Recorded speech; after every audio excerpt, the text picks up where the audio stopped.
Avec Emmanuel Macron, 10% des Français, les plus riches, paieront moins d'impôts, tandis que 90% vont subir les restrictions budgétaires.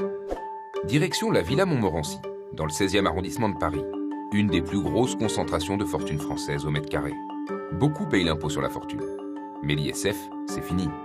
Macron, c'est le président pas des riches, c'est le président des hyper riches. Emmanuel Macron multiplie les cadeaux aux plus riches, aux actionnaires. Prenez la flat tax, qui est un super bouclier fiscal. ISF, flat tax, faisons l'addition. La suppression de l'ISF, ça coûte 3,6 milliards.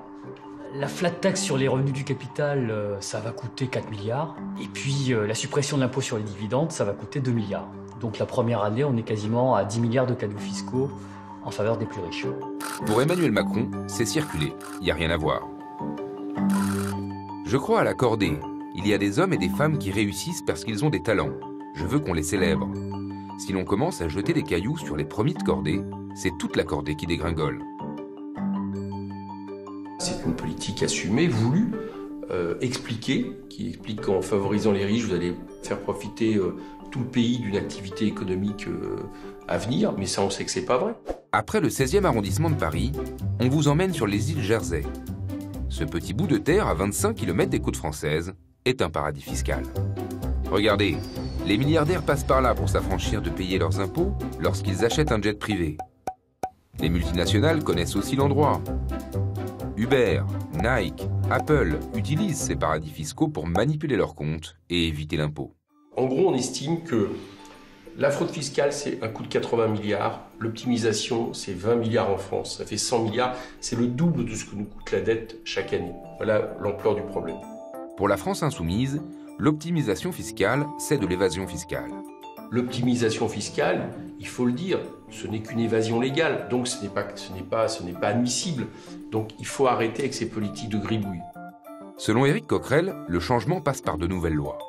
Il faut faire en sorte que les banques françaises ne puissent plus traiter avec les paradis fiscaux sous peine de perdre leur licence. Il faut du protectionnisme solidaire. Donc soit c'est à l'échelle européenne si on arrive à persuader nos partenaires, sinon il faut assumer de le faire à l'échelle française. Il y a un autre moyen qu'il faut mettre en place, c'est ce que nous on appelle la taxation différentielle. Vous savez, les Américains le font. Donc c'est pas gauchiste. Ça consiste à faire en sorte que quelqu'un qui part à l'étranger paye la différence d'impôt entre ce qu'il paierait en France et ce qu'il paye à l'étranger, de façon justement à repérer ceux qui partent pour optimiser et ceux qui partent de manière normale parce qu'ils ont envie d'aller travailler à l'étranger.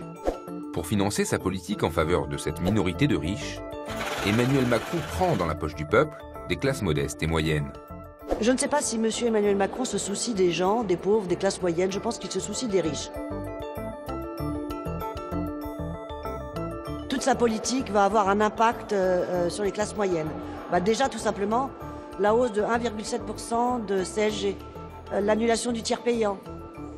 Là, pour les classes moyennes, c'est important. L'APL, parce que certaines classes moyennes touchent l'APL. Et sans parler de la casse des services publics, ça, c'est très important. La France insoumise propose une autre politique fiscale avec une répartition plus juste et adaptée de l'impôt. Résultat ?